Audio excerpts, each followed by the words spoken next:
Well, good afternoon, everybody.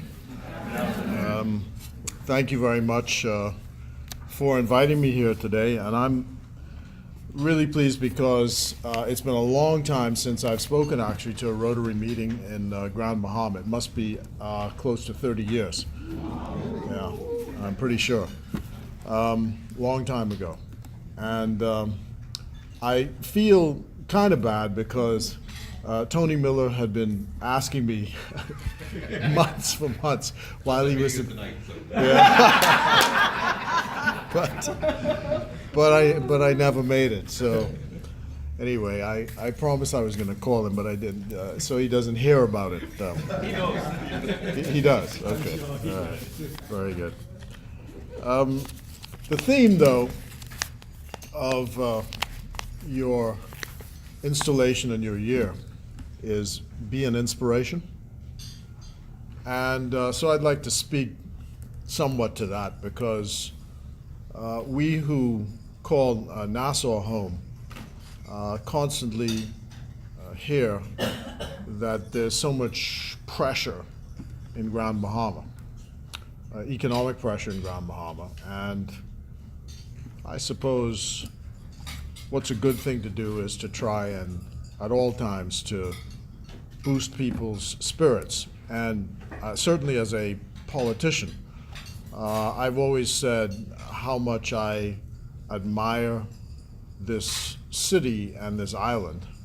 And I'm deeply conscious of how much the success of the Bahamas depends on the success of this economy.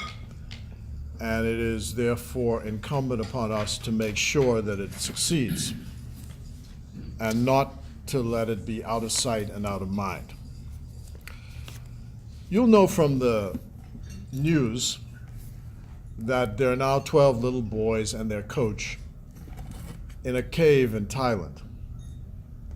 I'm claustrophobic, and even reading about it, just sends the hair up off the back of my neck.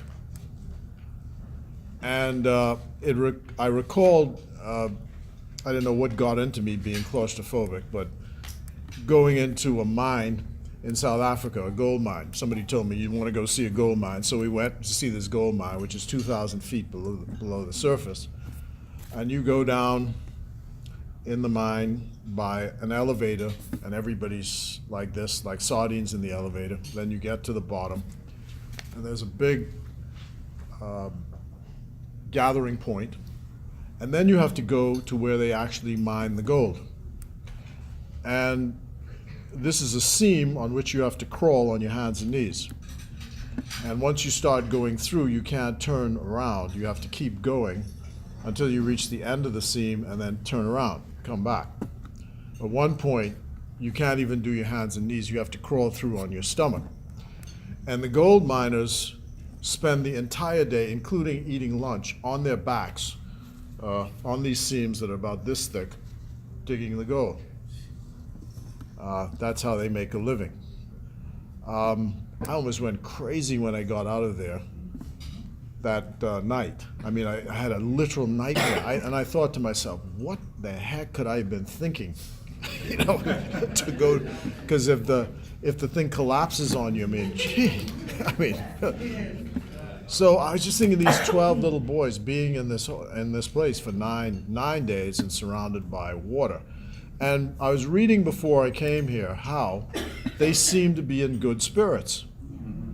That the leadership provided by the coach has kept their spirits up, or so they say.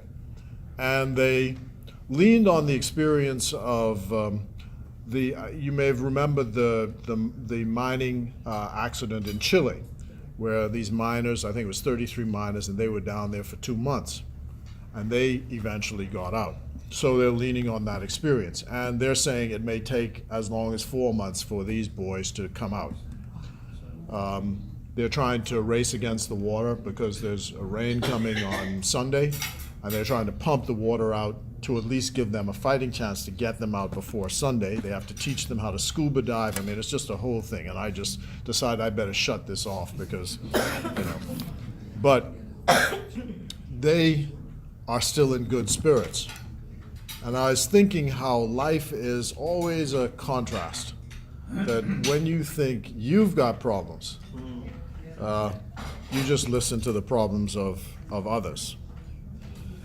And that's one way to look at our situation, sometimes as a country and sometimes as an island. And in that connection then, I wanted to turn to the story of my experience of what faces young people in this country. We say, almost in a trite sense, that the future of the country is the young people. And Kofi Annan, who used to be the Secretary General of the United Nations, once gave a speech at a conference in Vienna, 2006, which I never forgot, and informs everything that I do going forward in public policy.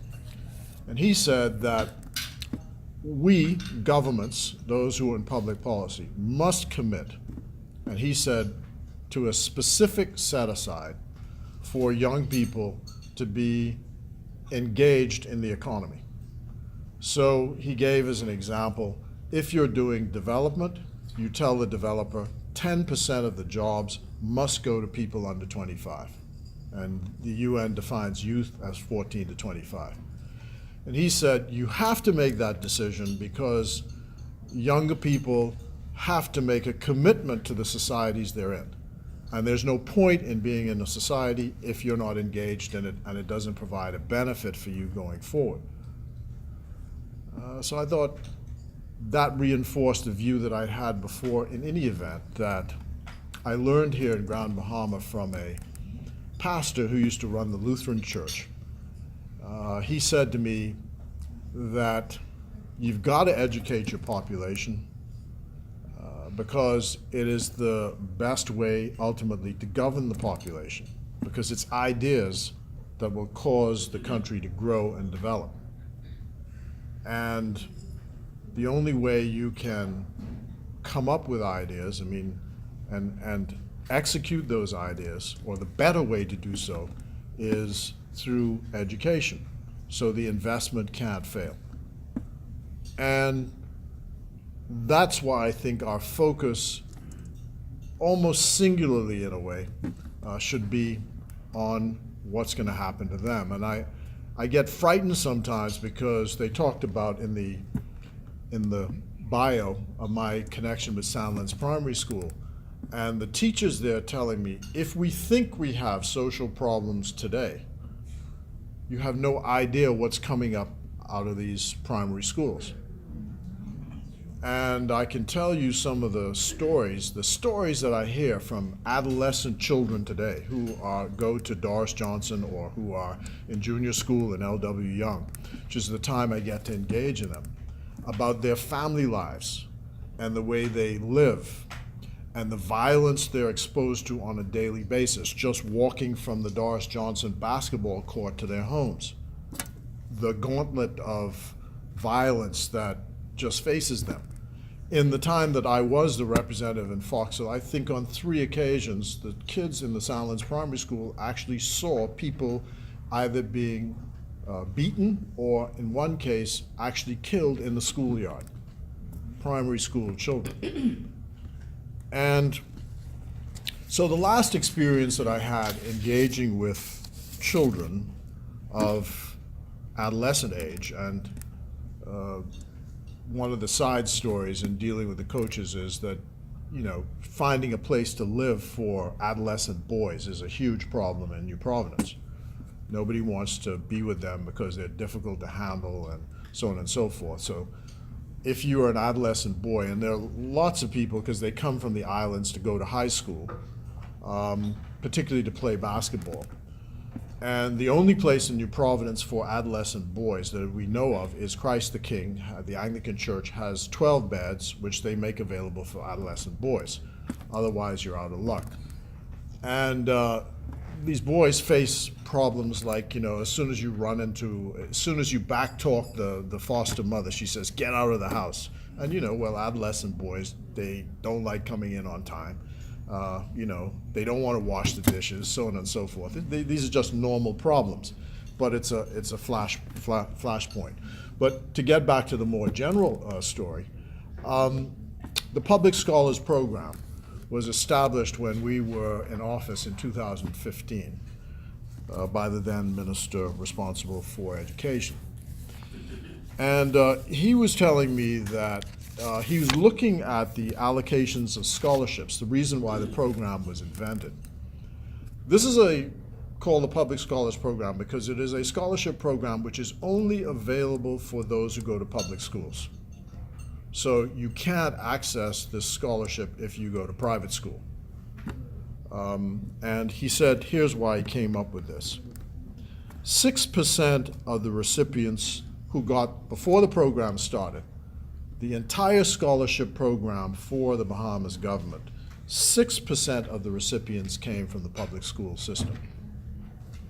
So 6% of the recipients of the entire scholarship program before 2015 came from the public schools. Now, 93% of the scholarships went to 25% of the school population. That means, to put another way, 25% of the school population is private school kids, and they got 93% of the scholarships. And he said the issue wasn't ability or the marks or any of that kind of thing. It's just that, I guess they, with scholarships, you have parents that have more influence and so on and so forth. So, to put it another way again, 75% of the school population got 6% of the scholarships. That's the public school population got 6% of the scholarships. So he said, look, this isn't helping, because what you want to do is, of course, you want to help to lift people out of poverty, and education is the way to do it.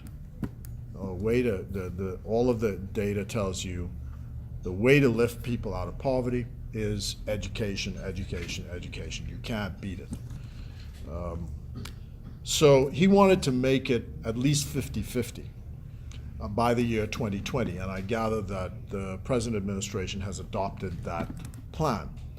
So this year, they gave out on the 22nd of June 162 scholarships to students from the public schools, and they had a big ceremony to confer these awards. Right now, there's something like $2 million set aside for this program, for these scholarships. And the way the scholarships work, it works like this. The minister, as he then was, went to schools in the United States. Bethune-Cookman's on the list, Florida Memorial, Central State University. In Canada, there's, I think it's called Prince Edward University. St. Mary's, that's another popular one. And he went and saw these schools and got them to agree that they would essentially provide the tuition, and the Bahamas government would provide room and board and support, so that kids who got into this program essentially had to worry about nothing. All they had to do was to get in the school, maintain the grades, and graduate. But their expenses, tuition, room and board, were essentially taken care of. That's the Public Scholars Program. And 162 students got those awards on the 22nd of June. And I think, no doubt, they're students from Grand Bahama, because it's across the entire country. We're down there. Room was packed with parents, understandably proud of the accomplishments of their children. But I want to tell the stories, and these are available online on the ministry's webpage on Facebook, of two students. One is a young girl called Shantish Johnson, and another is a young man named Omar Davis. Shantish Johnson tells the story of her mother making the decision to move from Acklands, where she was born and where she went as a preschooler, to come to Nassau, mainly because her mother decided that was the way she was going to get her education. she teared up so many times during this speech that she was giving, because they were asked to give a testimony, three of the students. It was emotionally moving for everybody and taxing for everyone. I mean, it's really emotionally taxing. And she said, in the course of the time she's living in Nassau, that she moved 15 times. 15 times. She's 16 years of age. So she moved as a primary school student to Nassau with her mother, who's a waitress. And for one reason or another, they couldn't afford the rent, the this, the that, so on and so forth. 15 times. And she said that each time she moved, she lost everything that she owned or had before. So she has no memories of, no pictures, no memorabilia, no anything, because each time she had to go to a new place, everything was left behind. But she said that she made a decision that she was going to make it. So, of course, the applause. And so it should be. And that means that, someone like that should not have to concern themselves, if they have the academic ability, should not have to concern themselves about support at school. And then there was Omar Davis, the male. He's about this high off the ground. I don't know how, because if I were in his position, I couldn't read such a thing. I mean, to tell that story. I mean, but again, the audience was just moved by this story. And he says that he grew up in a household where his father was a drug dealer in Camp Road. You may have heard that story. And he said how he grew up with the experience of the police bashing down the door and him being questioned as a kid as to what his father was doing. But his father was his best friend. And his father said, called him Short Man, says, you can't be like me. You have to be different. And ultimately, he loses his father because, I guess, something goes wrong, and shots ring out, 9 shots. 1 hits the house, 8 into his father. He watches his father die. And he said to himself, I'm going to make it. And he was the recipient of one of the scholarships. He's going to Central State University, which is right next door to Antioch College, where I went to school in Ohio. So that's a success story. And those are just 2 examples, but I say this because against the background of what I had to experience growing up. And I say this to all of the kids that I speak to. I grew up in a household, 3 bedrooms, 2 bath, mother and father in the house, dropped to school in the morning. Well, they made me ride my bicycle at first, but my mom used to pick us up. My mother didn't. When the last 2 kids were born, my mother started working when they reached the age of going to primary school. No issues with my parents, happy family, so on and so forth. All of us went to university. And that's how, I suppose, every kid is supposed to be raised. I mean, obviously, coming along in the era that we didn't have to concern ourselves about university education either, because the program was you walked out of high school in 1970, and if you got into school, the government paid your fees. So we all got through, combination of scholarship from here, scholarship from there. And I contrast that to the stories I hear of these children today and what they have to go through coming through school. And I say to myself, I don't know how they actually make it. I don't. And so it has rededicated myself to this, a couple of things. What can we do to deal with the violence that these children face? How can we resolve that? The exposure to violence. If you go into my former area in a place called Step Street, there was a murder, a couple of murders, a spree of murders about 3 weeks ago. They've now charged the people for those murders. Probably drug related. And the reason why I assume people are involved in this is economic. It's driven by economics, I assume. And when you, though, go and see how people actually live, cheek and jowl, and the circumstances in which they live, you again wonder why, you don't wonder why people react in the ways that they do, and the violence which ensues in some of these neighborhoods. So the question is, what do we do about housing? And then what do we do about education? I was at a funeral, which is, of course, George Mackey warned me when I took on this job, he says, of being the representative for Foxhill, that you'll spend your Saturdays in the graveyard.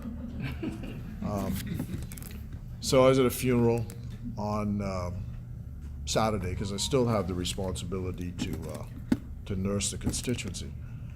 And I said to the pastor after it was over, I said, what are we going to do? I mean, none of these people in here know what the etiquette is of being in church. I mean, people, first of all, the way people are dressed when they come to these functions. One half thinks, females think they've come to a cocktail party. The males think it's just another basketball game. People who are asked to read the Bible don't know how to say the passage is taken from such and such and such, and then read it and then say either here ends the lesson, or if you're in the Baptist church, the word of God is already blessed. None of that. They just wander up, read it. You can't understand what they're saying, or they stumble through it, walk away. And then why I made the remark here was because at the end he said, and now we will stand for our final hymn, the recessional hymn, and he announces the hymn. And the entire church just pours out of the church. They just started walking straight out. No waiting for the hymn. No, the casket, the pastor, so on and so forth. Nothing. I said to myself, what are we going to do here? And this is not atypical. This is not atypical. So, we're all mature people here. I think you have two who seem to be under 25 over there, but, we're all basically mature people in here. And of course, so we're handing off this society to another group of people. I had a fight with some members of my party this morning, just a friendly fight. They were telling me, that the whole world must cant toward young people. And so all of us should get out of the way and simply turn the organization over to people who are under 25. So that's fine, I suppose. I probably thought that one day myself. But I was reminding them that of a statistic which I think is probably correct here in the Bahamas. The population of Barbados, they told me after I was there for the election, 40% of the population of Barbados is now over the age of 50. And I would dare say it's the same in the Bahamas. 40% of the population is over the age of 50. And it's an increasing demographic because the population is growing older, because younger people are not having as many children as they used to. The birth rate in the country is falling. And with a falling birth rate, you get an older population. So, from a public policy point of view, we ought to be looking at, what to do about an aging population and all the diseases which stay with that. But that's fine too, but it's still the young people, because the future of the society is in fact the young people. And part of that's got to be not only education about 2 and 2, still 4, last time I was in school, and but about the social history, how they got here, why the rules exist, and all the rest of it. And hopefully, if we rededicate ourselves to that, we will inspire the country to move forward. I had some aunts who, my father's sisters were all spinsters, but for one who was married, but they had no children. So on Sunday afternoons, my father would take us around to their house when we were little children, which was the most miserable experience that we ever had. It was awful. Get down from there. Sit down. Is that how you pronounce that word? Put your tongue between your teeth. zip up. I said, goodness, why do these people want us around them? You know? But I realized in retrospect that they actually enjoyed it. They actually enjoyed it. And we learned something, yeah. One day, my aunt, Ruth, was married to Wenzel Granger, the Deputy Commissioner of Police, and the governor of the colony at the time, Robert Stapleton, was at the house. They used to live in the barracks in East Street. And so I must have been about 10 years old or so. And I'd come out of the men's room, still fixing my clothes. And she was furious, you know. Go back in there, she said, you know. And she told me, never come out, you know, unless you're properly fixed before coming out of the men's room. Never forgot it. Never forgot it to this day. So that's the story I'd like to leave with you. There's a lot that we can complain about, obviously. But the role of those of us in leadership positions, both in the civil society, like you are in Rotary, and those of us who are in the formal parts of the government, is to inspire our population to know that they have a good society, basically, and that we can inspire ourselves by concentrating on our future development through a good investment in our young people. And I hope that's a message which resonates throughout the country and resonates with you here in Grand Bahama and Freeport today. I want to congratulate Darren. I know he's involved in various struggles around town, and so I hope this helps to inspire him and all of you in your various struggles and endeavors, that you remember what Winston Churchill said: never give up. Thank you.